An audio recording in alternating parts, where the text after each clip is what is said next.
Welcome back to Georgia High School Sports Daily, powered by IBEW Local 613 from the Breda Pest Management Sports Desk. I'm your host, Landon Knight, alongside Craig Sager.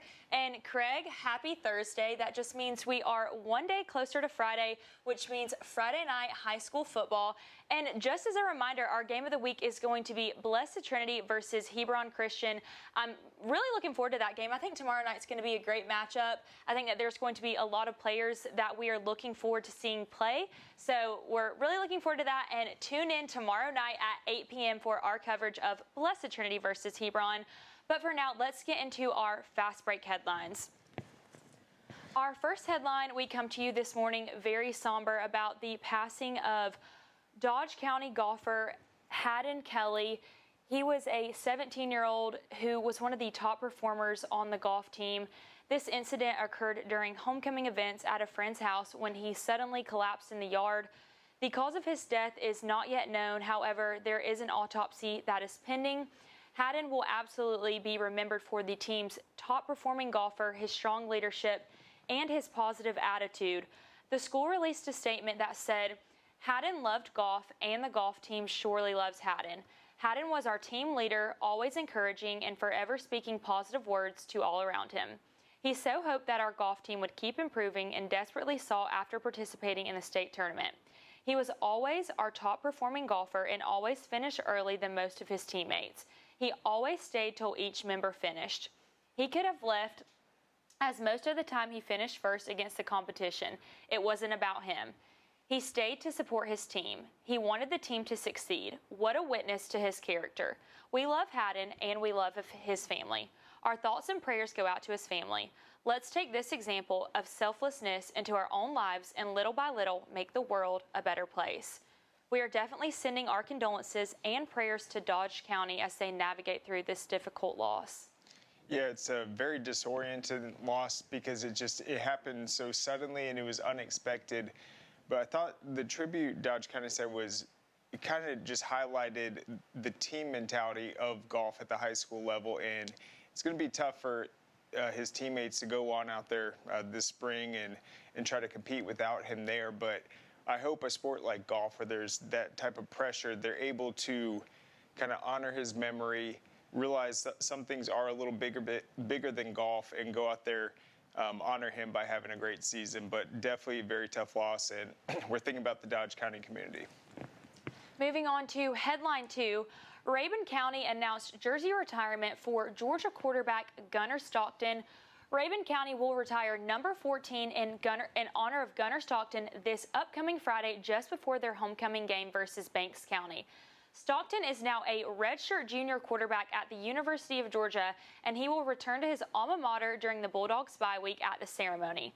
In 4 seasons at Rabun County, 2018 to 2021, Stockton was a starter since his freshman year, and at the end of his time at Rabun County, his career totals came to 13,652 passing yards, 177 touchdown passes, and 4,372 rushing yards. Rabun County's head coach described Stockton as very deserving, noting both his high school dominance and that his career has continued successfully at the next level at the University of Georgia. So, Craig, we mentioned a little bit that Georgia is going into a bye week. Alabama is also going into a bye week, and we've seen Georgia's offensive performance for the past 3 weeks. So are there any adjustments that you feel that Georgia needs to make offensively before seeing this Alabama team? Well, I really liked the way in the second half against Tennessee they came out and ran the football. I want to talk a little bit about Gunnar and what makes me excited to watch him at UGA. When he was at Rabun County, the numbers he was putting up were I don't think they'll ever be reached. I mean, 254 total touchdowns. If you were to look at it maybe like a Hank Aaron baseball thing, like what would you have to do each year? That's 64 touchdowns per season, and this obviously running and passing. They didn't win a state championship, so they didn't play 15 games. Let's just say they played 15 games for each of those seasons. That's 4.3 touchdowns per game he averaged over a 4-year career from a freshman. Now at UJ, it's a kind of a different scenario for him. He's not out there trying to score 6 touchdowns. He's leading this offense. He's having to really make the decisions within the game, and I think that's what's interesting about it. In high school, he's the guy that he's going to have to put the team on his back, barrel his way into the end zone. Now we're starting to see him mature as a college quarterback. He's got a big matchup heading up, but I feel like we're starting to see him take the reins of the offense. Moving on to headline 3, Lovett announced hiring of 3 new coaches in their athletic department. The Lovett School welcomed Rex Bowman as the head boys soccer coach. Coach Bowman joins from Kings Ride Christian School with more than 24 years of experience in education.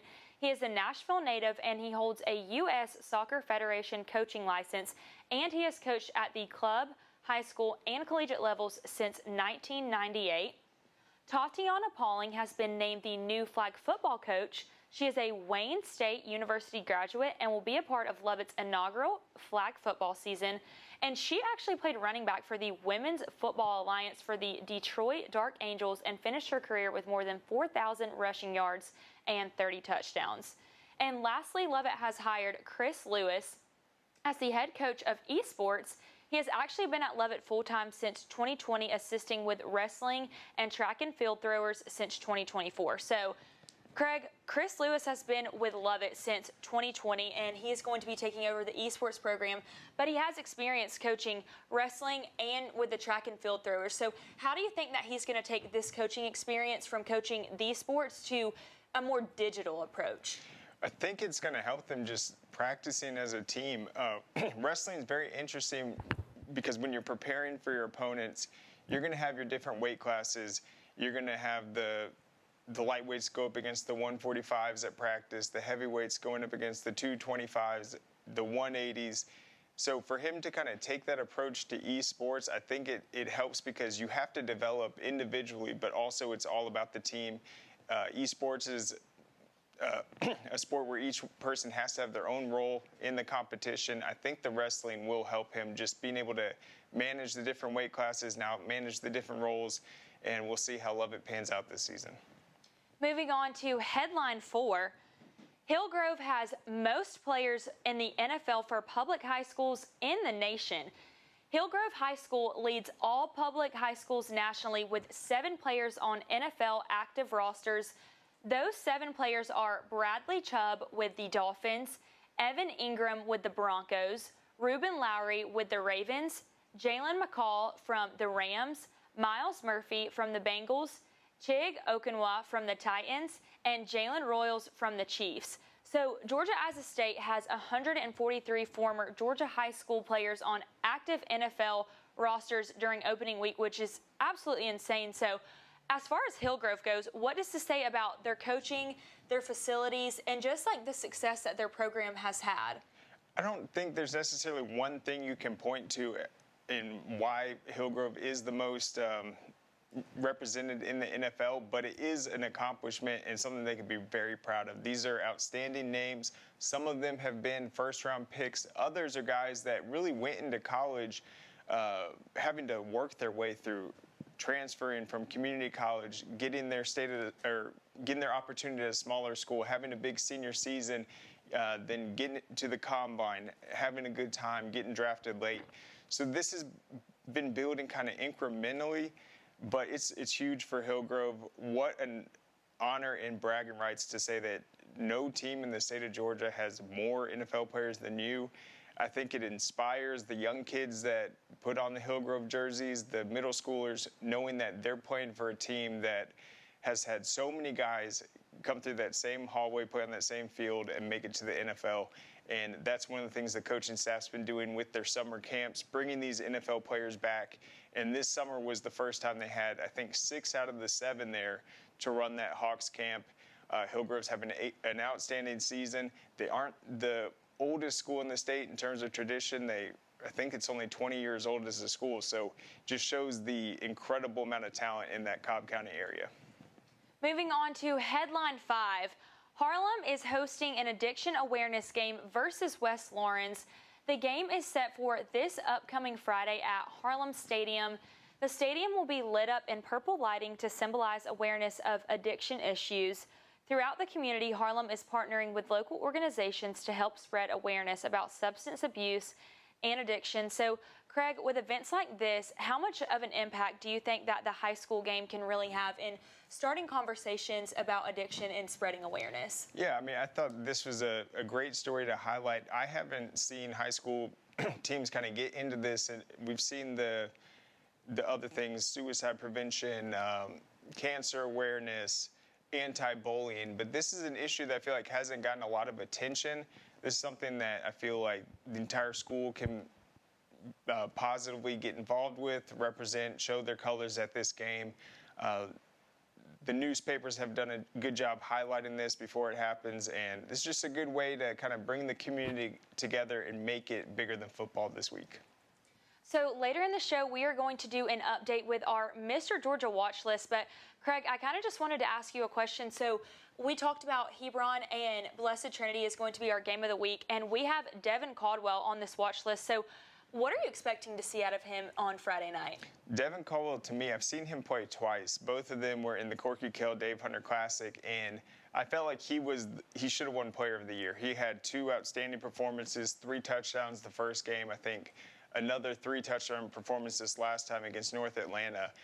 And he's not a guy that's going to get 30 carries, but when he touches the football, Coach Dallas and that staff knows that he can be that bell cow, he can be reliable, and his ability in the red zone, I think, is what is going to be necessary against Blessed Trinity. They're going to have to capitalize. If he's able to push his way through, there's actually this one play this year against North Atlanta where Devin Caldwell kind of got met by the North Atlanta defense, stayed on his feet, and the entire team kind of pushed him the last 10 or 15 yards, no whistle, into the end zone. So I feel like not only does he have the breakaway speed, he has that ability to push the pile forward, and we will get to see that against Blessed Trinity, one of the best defensive lines in the state. We will be right back after this short break to hear a message from the National Guard. Don't go anywhere.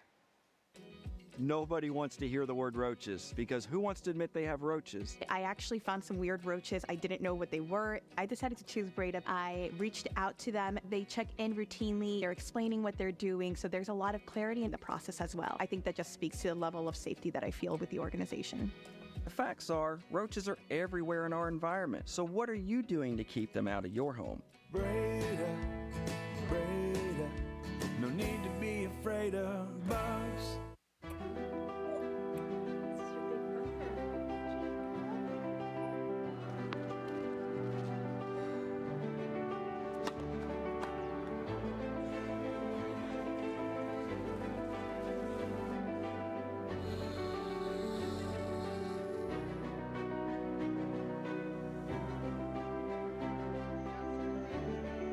For a healthier future together, look to Northside Hospital. This makes my dad proud. He went through his whole career as an employee. Now I'm the employer, something he didn't achieve. We are signatory to IBEW and do IBEW people wherever we go that we feel like they are faster and better than any of our competition. The advantages of being a signatory contractor is you're trained employees. You have unlimited manpower. It allows me to bid on jobs that I ordinarily would not go after. Man, you know how to do this? Man, I don't even know. I was flipping burgers last week. Violation, unsportsmanlike conduct, impersonating a craftsman. Skilled trade unions are well-trained career pros, not part-timers. Construction is a rewarding and lucrative career with the advancement potential, but you have to do it the right way with the right training. Learn how you can be a pro. Find your career at GeorgiaConstructionCareers.com. You may know Tidal Wave Auto Spa as the world's greatest car wash, but did you know Tidal Wave also has the easiest fundraiser? So easy, our mascots think they can do anything, like making the big play on the big stage. Okay, maybe just a dream, but it is a super easy fundraiser. Just sell wash tickets and watch the money come in. If your flag football team, school, church, or group needs funds, go to TidalWaveAutospa.com and get started today. Georgia High School Sports Daily is brought to you by the International Brotherhood of Electrical Workers, Local 613. Electrify your career. And by Breda Pest Management. They handle bugs and critters. Welcome back to the Georgia High School Sports Daily Show. We are proud to spotlight an organization that plays a pivotal role not only in national defense but also within the Georgia community. And today we have a very special guest with us today, Sergeant First Class Singh. Thank you so much for joining us today. Absolutely. Thank you for having us. Can you just start off by talking a little bit more about your role within the Georgia Army National Guard? Absolutely, absolutely. So my name is Sergeant First Class Singh, and I'm Assistant Section Chief for Gwinnett County, Rockdale County, Newton, and Clark County. And then how did you get involved initially? Initially in the military? Correct. Okay. So I came to this country when I was like around 17 years of age. Always wanted to be part of the military, always wanted to join the military. Took me a little time, you know, it took me till I was like 30 years of age till I joined the military. So at that point, I'll be like, you know what, I need to do this. So I joined the military, and I've been there ever since.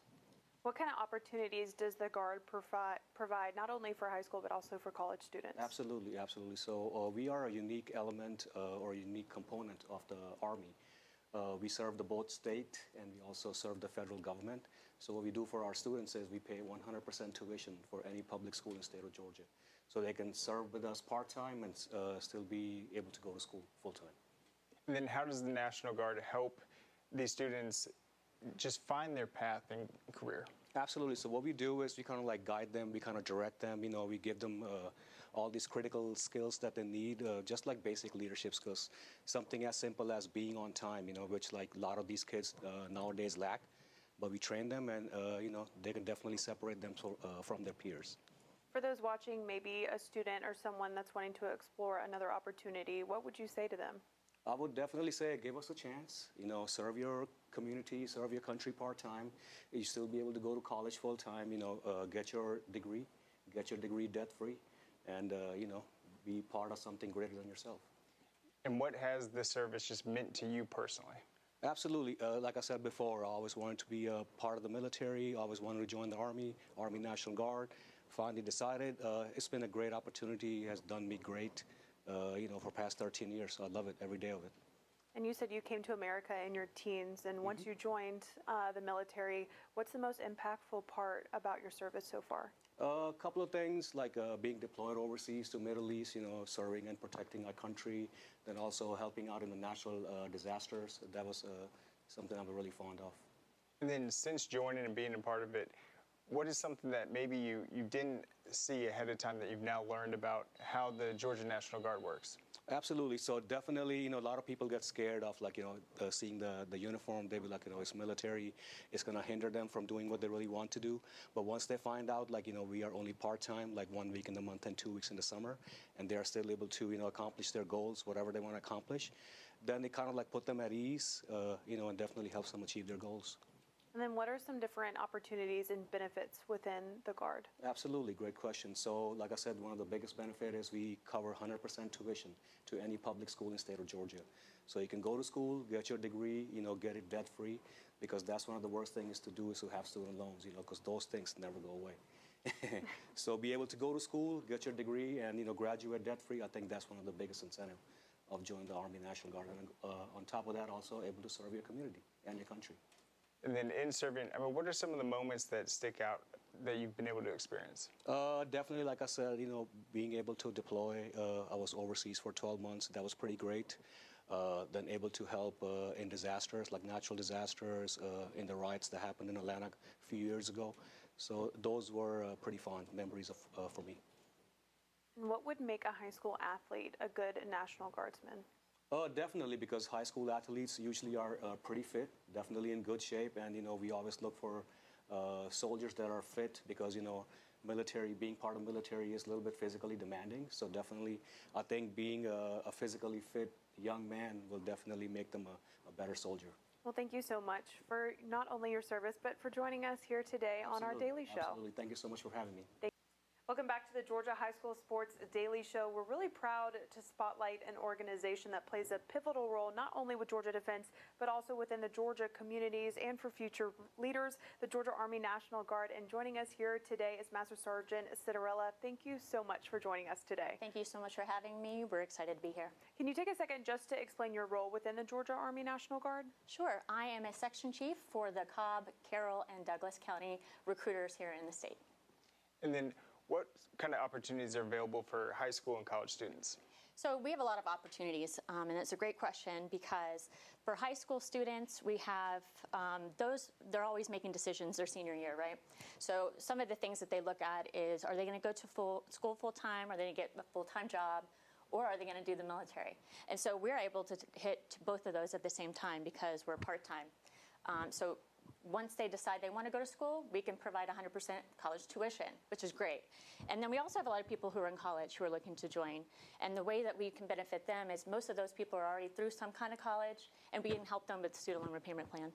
And you kind of touched on it, but how is the Georgia Army National Guard different from other components? So we're dual missioned. So, you know, just like active duty and the reserves, they're the federal side, right? And we have the state side.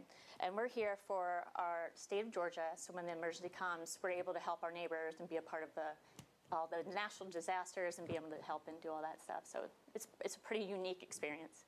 And then life as a student can be tough. A lot of these kids are going to be narrowly focused on their activities, sports, and they might not have direction of where they want to go. So how's the National Guard going to help them find their path? Well, that's a great question as well because, you know, there's so many obstacles coming at kids, and it's such a milestone for them to make these hard decisions, right? We have so many paths and glide paths for these kids, for a career, for education, for service in the military. There's so many options, and I say, hey, take the opportunity to get educated on it. A lot of people look at us, they don't understand about the National Guard. We're kind of a different entity, right? So take the time, get to know what we're about, and I tell all the teachers and I tell all the students and parents that don't knock it out until you talk and get educated on it. You kind of mentioned it when you were answering the last question, but what else would you tell like students, parents, or someone interested in exploring new opportunities when it comes to the National Guard? Absolutely. I mean, they're making all these big decisions, and parents don't have to be alone. They can come into a recruiter office, get a little bit more education. I mean, right now, paying for college is insane. I have a 19-year-old. We're going through college now, and I'm just like, woo, you sure you don't want to join the military? Because we provide so many good benefits with it. So, you know, there are people out there struggling to help their kids get through college. We have the answers for them. They can stay at home. They don't have to leave the state. And I think that's the biggest seller for us. A lot of people don't want to leave the state. You're having to pay outside tuition. You know, it's just a lot. So, again, just getting educated on what we can do, I think is the biggest step that they can do. And then sports obviously provide structure to these kids, but talk about how that translates kids that participate in sports in high school, how the National Guard be a good fit for them. Yes, I mean, when you're doing sports, you're being competitive, and you have to have some sense of motivation. You have to be able to maintain a lifestyle, right? And it's kind of the same for the military. We have to stay within regulations. We have to make sure we're doing the right things at the right time. It really does help when we have athletes join, because they really do understand that their time and everything is a commitment to the sport, and it's kind of the same with us in the military. And what's the day-to-day life like for soldiers in the Guard? So day-to-day life could be whatever they're choosing to do day-to-day. So if they want to go to school full-time, they go to school full-time. If they want to have a job, they can do that. But when they're with us 1 weekend out of the month, they're doing whatever job is that they picked. And sometimes, you know, it doesn't have to be the same as what they're doing in school. They get to pick something completely different. And sometimes it's a good change-up for them to be able to go out and explore those different experiences. And then what has service meant to you personally? I mean, for me, I'm 19 years in, so obviously I like it. It's just been something, you know, it got me on my feet whenever I didn't have direction. And I feel like a lot of people, you know, who come into the military either come from a sense of service through their family, or they just need a glide path. For me, it's been a glide path that has been very successful for me. I've utilized it as much as I can in my life. Being in recruiting, I've been doing it since 2010.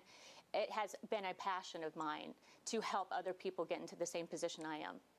So let's go back those 19 years. And when you were first entering, what led you to joining the Georgia Army National Guard? You know, I think at the time, it was, you know, back in 2000, This is actually post 9/11. So I was just living in Oklahoma, and I was like, you know what? I want to do something. My grandfather was in the military. Nobody had ever spoken about it, but I was like, let me just try this out. And you know what? I got out, and then I saw an armory, and I was like, what's going on with this armory? What is this here? And it was the National Guard armory. So I walked in, I'm like, what do you guys do here? And she gave me the background. I was like, what? This is totally different than what I'm used to. So I was sold right off the bat. And so, 2008 to now, and I've been in the whole time. So that's awesome. Enjoyed it, yeah. And then what's the best way for them to learn more and kind of familiarize them with the process? So for me, I'm old school. We have a 1-800 number, 1-800-GO-GUARD. I like to talk to somebody on the other end. All the operators that we use are really, really nice. They're very helpful. But then we have our new generation of kids who want to go online and kind of just fill stuff out. So we can do that at nationalguard.com/guard, and they can put in an entry there. But also we have recruiters in all the high schools. There's a recruiter assigned to every high school. They can go and talk to their liaison and counselor, and they can get with them directly and not have to do all the hard work. Well, thank you so much for joining us today and for your service. Welcome back to Georgia High School Sports Daily. We're at the Breda Pest Management Sports Desk, and now it is my absolute favorite time of the week. It is time to get into our pick'ems. We are now in week 6, but before we get into our picks this week, we got a little bit of updated data as to how we have been doing. So we're going to dive into that, and let me preface by saying I'm going to make my comeback, and I'm going to rise to the top. I know I'm at the bottom now, but my comeback is on the way. So as far as our accuracy goes, my accuracy is 56.3%. Then we have Max, who is close beside me, 57.1%. Then we have Hayden, 62.9%. And then we have our leader, Craig. He is at a 65.7% accuracy. Guys, how have you been feeling about this? How do you feel about this data? Well, it's still an F. I need to do it a little bit better, but it's fun doing this. We provided some bulletin board material, I guess, for Milton last week. We all picked against them. They got the win, but I hope people know we're just trying to go with what we think is going to happen. If you prove us wrong, congratulations. And I like to look at the final week of the season. If I go perfect in that final week, then it shows that I kind of adjusted my thoughts and kind of made adjustments throughout it. And I actually won an iPad on the MDJ Pick'em a couple years ago for getting the last week right. So that's the one that means the most to me. If I see the whole season and I'm doing bad the final week, that's a problem. I was feeling a lot better until last week. 2-6 last week, not my best work. I think I was ahead of you, Craig, until last week, but I'll be back. Okay, now let's get into this week's picks. First, we have North Gwinnett versus Parkview. I picked North Gwinnett. Their only loss this season has been to Douglas County. They just started region play last week, and they actually faced Brookwood at Brookwood. They were able to come out with that win with a score of 37-14. And I definitely think that this is going to pose a little bit of a challenge for them because Parkview did just have a big win over Berkmar. They had a final score of 61-14. This is going to be another road game, but I see North Gwinnett coming out on top. They also have incredible players like Jake Godfrey, so I'm taking North Gwinnett, but I also want to mention Coach Eric Godfrey of North Gwinnett actually previously coached at Parkview. He played at Parkview, and now he's going to be coaching and facing his old program. So I definitely think that that's going to be a really interesting matchup and something to look for. Certainly. That is, I think, the most interesting part about it, just how much ties Coach Godfrey has to Parkview, what he means to that school still, even though he'll be on the other sideline. I think Parkview is much improved this year, offensively especially. The only bad game I think Parkview's offense had this year was against Collins Hill. North Gwinnett offers some similar challenges just with their great defensive line, their ability to stop the run, but I would not be surprised if this is a much closer game. I think this is an interesting matchup. I think Parkview is actually a pretty good football team. They beat West Forsyth pretty handedly in a comeback. I just think it's a bad matchup for them. When you look at this, North Gwinnett's going to take the air out of the ball. They're going to slow this game down. They're going to kind of suffocate you with that defense. I think Parkview's going to not find it hard to score, but find it hard to keep up and be in this really physical game. Let's move on to our second game. We have Jackson County versus Clark Central. I took Jackson County. Their only loss was to Jefferson, and this was a very low-scoring game. The final was 10-3. In other games this season, they are having very high scoring games, so I think that they're going to have a good offensive performance this upcoming Friday. Jackson County is currently 3-1, and Clark Central is 1-3. Offensively, Clark Central has not been able to do much this season, so I'm taking Jackson County for this win. Yeah, with Clark Central, this is a program that I feel like falls into this pattern where they're super young, then the next year they're experienced, they have a better year, then they drop off, then they come back and have a good season. Where Jackson County, they've been a little more consistent, and they're a great football team this season. I'm going with Jackson County. I'm going with Jackson County. However, Clark Central is 9-0 against Jackson County all time. Never lost a game. They've played each other a good many times, but I think this year they finally get done. Jackson County is really balanced offensively. They have a big offensive line. I think they're going to be able to somewhat impose their will in this game.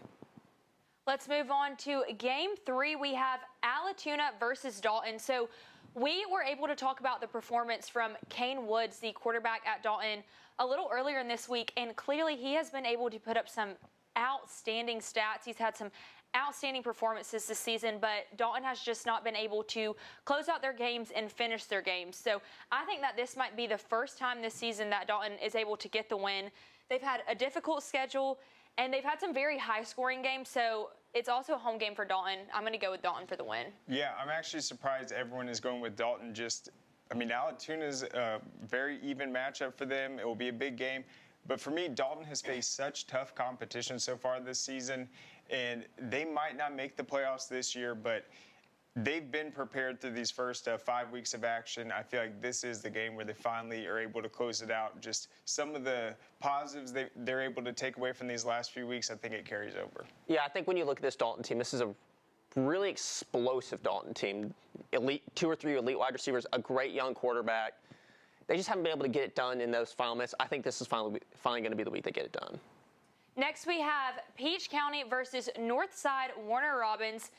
Peach County is undefeated, and I think that they have a dominant team this year. They've had a tough schedule, and they have been performing pretty consistently on both sides of the ball, offensively and defensively. I see Peach County coming out with a win. Yeah, this is another one where Northside Warner Robins, they're a bigger school. I think they're maybe a year away from getting back to the ability to have a deep playoff run. But when you look at this matchup, one of the best teams in Class 3A going up against a team that's still struggling a little bit from a higher classification, I just think Peach County knows their identity. They know how to win these battles, and I'm going with the Trojans. So I have a feeling this is going to be a low-scoring game. When you look at what Northside Warner Robins has been able to do this season, their biggest loss was last week, a 14-point loss. This is a really good defense. They're still trying to figure some stuff out offensively. I think Peach County's going to come away with the win, but in no way is Northside unable to win this game. Yeah, and Hayden, I was surprised. I thought you might lean with Northside on this one. What % chance would you give them to win this match? I would say probably 40%. This was a really hard pick for me. It may not have been for everyone else.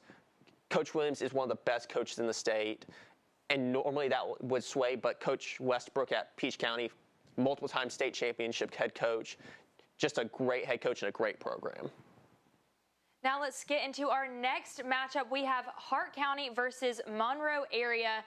Monroe Area has had 2 shutouts this season, one against Loganville and one against Appalachia. I think that this says a lot about their defense. And offensively, they have weapons like running back Jit Carr. I'm taking the Purple Hurricanes for this win.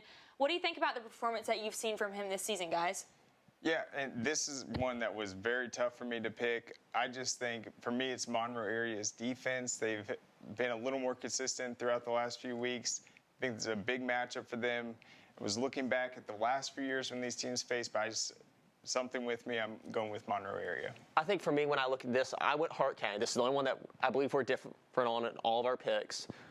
Hart County, for me, is that team that hasn't had the wins, but has really been battle tested and shown what they are. Lumpkin County, Flowery Branch, played a bunch of good teams. I think this will finally be where they come out with a win. Our next matchup is Fitzgerald versus Worth County. In this matchup, I picked Worth County. Overall, I just think that they are going to be the tougher team. Almost all of their games have been high scoring. In 4 games, they have only allowed 25 points. I'm taking Worth County. Yep, Jordan wrote that story about how good their defense is, and this is typically a team that has that outstanding offense. I think when you look at Fitzgerald last week, kind of getting shut down by Brooks County, I think Worth County's defense holds them low scoring. Couldn't agree more. Fitzgerald only scored 3 points against Brooks County. Lost a game where they only gave up 130 yards. I think Worth County's going to put up more yards and come away with the win. Our next matchup is Cook versus Irwin County. So they let me down a couple weeks ago. I picked them against Callaway, but I'm going to give them another chance to redeem themselves. I think that Cook is the better team in this matchup. I'm going Cook for the win. Don't let me down, Cook. Yeah, they started the season off so hot. I feel like they've slowed down a little bit the last few weeks, but Irwin County's really struggling. I feel like Cook comes out and gets the win. Yeah, Irwin County's struggling pretty badly. Cook has played really well throughout the season. They have that loss to Callaway. Not a bad loss whatsoever. I think Cook comes away with the win. And lastly, we have Hebron Christian versus Blessed Trinity. So we've got to talk a lot about this game this week. It's definitely going to be a battle of Blessed Trinity's defense versus Hebron Christian's offense. However, I just think that Blessed Trinity's defense is so dominant. They're coming off a loss to Milton. I think they're going into this game with a chip on their shoulder. It's a home game. I see this game going in their favor. I'm taking the Titans for the win. Yep, I thought BT's win over Hebron last year was very impressive. Both teams have improved in certain aspects, but I think BT at home gets it done. Yeah, I think when I look at this game, I think it's going to be a low-scoring game. I don't expect either team to get close to 30 points. And I think in a game like that, the elite talent on BT's defensive line will lead them to victory over Hebron. Well, we will be right back after this break to hear an update on our Mr. Georgia football watch list. Don't go anywhere. Customer service is everything in our industry, and one thing our clients love is when they call Breda, they get a live representative. At Breda, you get the attention you need and deserve right when you call in. Your appointment gets scheduled right then and there, and you get a specific time, no window of arrival. Our staff are your neighbors. They know what's going on in your community, and they're invested in doing it better. Breda, Breda, no need to be afraid of bugs. Dang, where you get this car? You need to join the union. The union? Absolutely. You can get 10 of these. Union construction workers earn the highest wages with the best benefits and the most protection in the construction industry. Find your career in construction. Go to GeorgiaConstructionCareers.com and start your future today.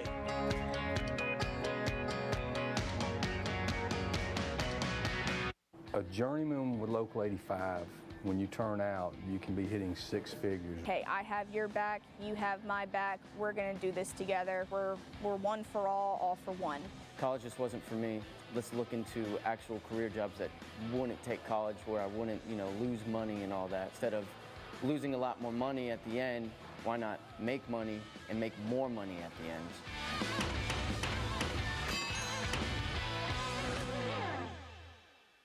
You may know Tidal Wave Auto Spa as the world's greatest car wash, but did you know Tidal Wave also has the easiest fundraiser? So easy, our mascots think they can do anything, like making the big play on the big stage.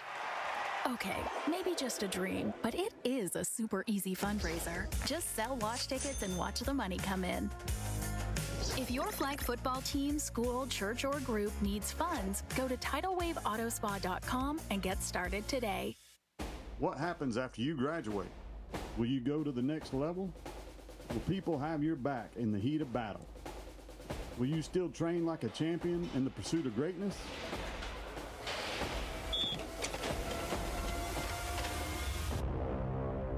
You will when you become an IBEW electrical worker. Join our team. Visit IBEW613.org. Welcome back to Georgia High School Sports Daily. We are at the Breda Pest Management Sports Desk, and before we get into our updated list of Mr. Georgia football, before we release this list, Craig and Hayden, I just want to ask you guys, what has been your thought process in crafting this updated list? What have you seen from these players recently? Yeah, so all these players on the list have had a big impact so far, but to me, I'm kind of looking forward to what they're going to mean the rest of the season, some of the big matchups, and if they continue this pace, if they're able to, like a team like Colquitt County, Jay Lamar on the list, he missed a few games early on, but if he's able to get back into this lineup, continue kind of the pace he's been on, and lead Colquitt County to a deep playoff run, I feel like he's a guy that, even though he missed some games early, could be in that conversation at the end. For me, it was, what have you done up to this point in the season? How are your stats looking? How have you looked on film? And combine those two together to say, these are the guys that are on the watch list now. Now, that doesn't mean players that aren't on it aren't going to be on it at the end. Players like Tyler Atkinson, Xavier Griffin are going to be there in the end. I'm almost certain. Those are two of the best players in the state.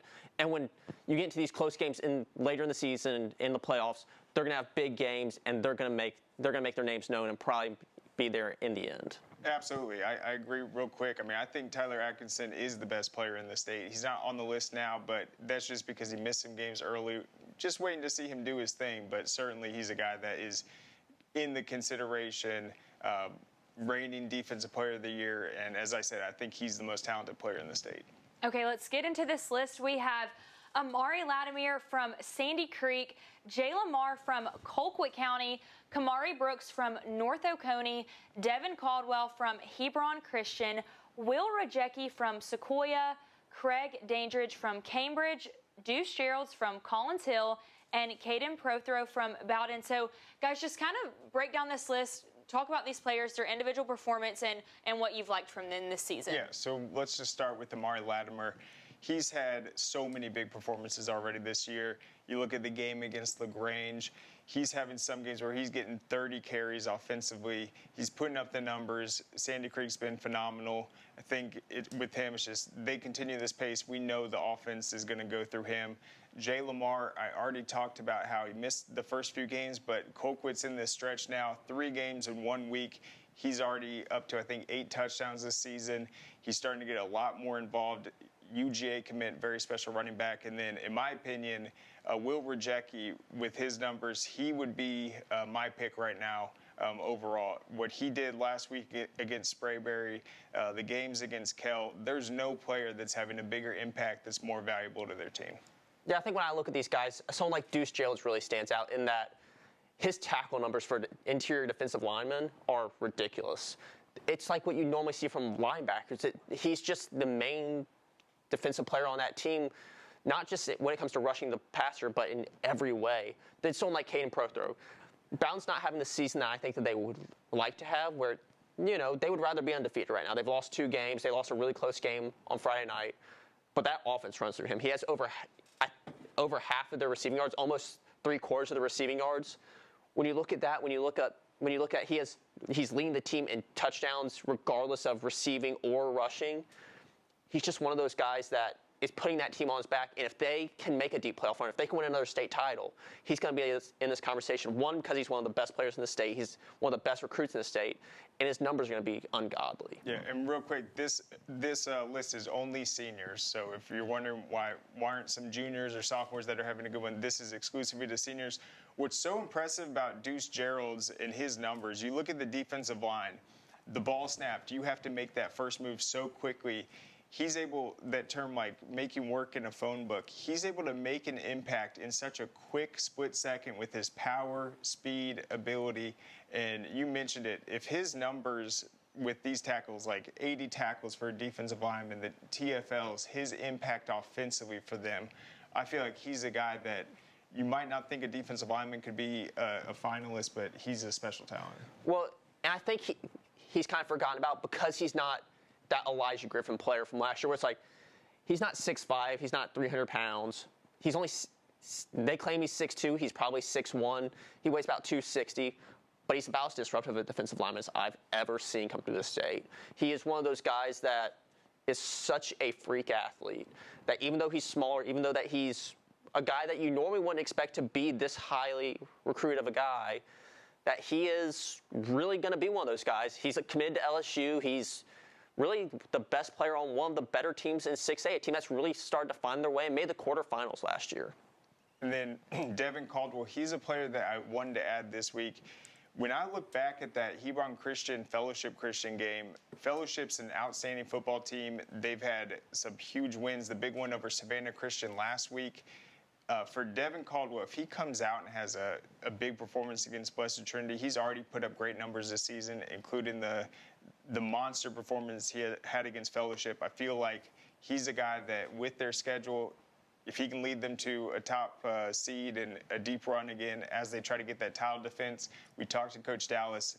Devin Caldwell is an elite running back. No, when you look at his biggest performances, 300 yards of total offense, amazing receiver, great running back, everything you want in a high school player, he is that. He's another one of those forgotten guys who's only committed to Mercer, only has FCS offers, is really an interesting player, kind of an undersized running back, but one of those players that by the end of his high school career is going to be remembered very fondly, especially if they can turn in another state title performance. And then talk real quick about Craig Dandridge and Caden Prothro. Craig Dandridge is ungodly. We started hearing about him last year at Cambridge. Was this guy that was this underrated recruit, no offers, and then by the end of the year he got some offers. We saw him at Georgia Elite. He just dominated that, and then from 7-on-7s to now, just absolutely probably the most dominant player we've seen. And guys, I just wanted to ask you, so from this list, who have you seen the most improvement from last season to this season? Oh, that is so tough. I really think I've just been impressed with Kamari Brooks and what we saw from him against Jefferson last week. His route running looks much improved. The way he's getting involved with this team kind of broke to the scene last year, but I still think we're going to see more from him. For me, even though he had a great season last year, what Will Rajecki's been able to do, 7 touchdowns last week against a really good team in Sprayberry. He's grown from a guy that's underrated, that's a good prospect and a good football player, to one of the best players in the state. Yeah, he might make it impossible for us to pick against him if he continues doing what he does each week. You think, oh, surely by now the defense, they know it's going to go through him, and then he has an even bigger performance than the previous week. It's almost like every week he steps up and impresses us even more. Well, we will be right back after this break to hear a little bit more about our Blessed Trinity versus Hebron Christian game coverage for tomorrow night. Don't go anywhere. Welcome back to Georgia High School Sports Daily. We are at the Breda Pest Management Sports Desk, and now we're just going to talk a little bit more about our game of the week, Hebron Christian versus Blessed Trinity, which will be tomorrow night at 8 p.m., hosted by Blessed Trinity. But guys, so yesterday we got the chance to talk to Kenny Dallas, the head coach at Hebron Christian, and he got to talk a little bit about how Hebron Christian is going into this game after not playing for almost 3 weeks. He mentioned that this period of time was a good period of time for his players to be able to get their bodies healthy, but do you guys think that this is going to be a disadvantage to them going into this game, or kind of how do you feel about these 3 weeks off? Well, yeah, it could be, but I think my takeaway was against the McCallie game, the second half, you felt like his team won. So even though they had a loss to kind of dwell on over this period of time, there were still positives because they made the adjustments within the game. I feel like they've already, despite only playing 3 games, have been battle-tested enough to kind of use this 2 weeks to build on what they already been doing. They have some weapons in the pass game, weapons in the backfield with Devin Caldwell. They know what type of defense they're going up against. To me, it's just if they can limit the mistakes in this game and avoid losing the turnover margin, they'll be able to be right in there in the end. Yeah, I think when I look at this game, if they stay focused through these 3 weeks and aren't coming in unprepared, it should be an advantage. They've had just time to drill and say, this is what we're going to do, this is how we're going to do it. And as long as that somewhat works, it's a huge advantage. When you look at them, it's going to be really interesting to see how they hold up on the offensive line. They're really good on the offensive line, but Blessed Trinity's really good on the defensive line. The other side of the line is also interesting. Fred Moses is the best defensive lineman they have. He's a really good recruit, probably going to be a Power 4 prospect by the time he's out of high school. The Blessed Trinity offensive line isn't as good as we've seen in the past. This is a kind of an unheralded offensive line. They're big, they're talented, but they're not this. There's no major recruit as of right now on that offensive line. It's really good. For me, this game really comes down to who's going to win the line of scrimmage. Yeah, and I think, real quick, just for BT's offense, they're not going to want to be super aggressive and take shots, make mistakes. They're going to rely on their defense, say, okay, we'll punt right here, pin you guys back, and Hebron's going to have to be able to answer and physically match up with them. I'm interested to see, though, how good is Hebron Christian's defense, because despite people looking at BT as a defensive-led team, they have some weapons, and when you add Andrew Cochran back into this lineup for BT, he's one of the most explosive, fast, speedy guys that we'll cover this entire season. He returned last week against Milton. I think he had a big catch. He'll be the fastest guy on the team, and if BT is able to get some stuff going defensively, they can take some shots, and interested just to see how Hebron's able to tackle and rally to the football. So we've mentioned several times how physical the defense at Blessed Trinity is. So how important do you think the run game is going to be for Hebron Christian tomorrow night? It's going to be important. They're young at quarterback. When you look at this team, it's kind of still a bit of an unknown. They are much more explosive, I feel like, in what they want to do than Blessed Trinity is. Blessed Trinity still can be explosive, but with Devin Caldwell, Jarvis Matherin, they want to be explosive. They want to score on one-play drives. We saw it in Corky Kell where any handoff to Devin Caldwell or any time Jarvis Matherin touches the ball, they can take it all the way to the end zone. They kind of need that balance, though, of we need to be able to sustain drives. And that's something that at times in that North Atlanta game they struggle to do. That's what they're going to have to be able to do is go and put together an 8, 9, 10-play drive. And vice versa, I think Blessed Trinity kind of needs to find some explosiveness, especially if they're giving up any big plays to Hebron Christian. They need to be able to answer that pretty quickly and not just kind of get behind and stay behind like we've seen teams like Buford do in the past. Yeah, Jarvis Matherin, he also had that kickoff return touchdown, I believe. Very explosive player. To me, it's if BT is able to get success on the defensive line and force Hebron into 3rd and longs, that could be a big problem. So how will Hebron's line hold up? Because even if BT is trying to get in that low-scoring game, if they keep pushing them back and capitalize on that field goal game or that field position game, they have the special teams, they have the kicker, and the ability to win that kind of chess match game. Well, again, you can join us here tomorrow night at 8 p.m. for our coverage of Blessed Trinity versus Hebron Christian. We will see you back here tomorrow.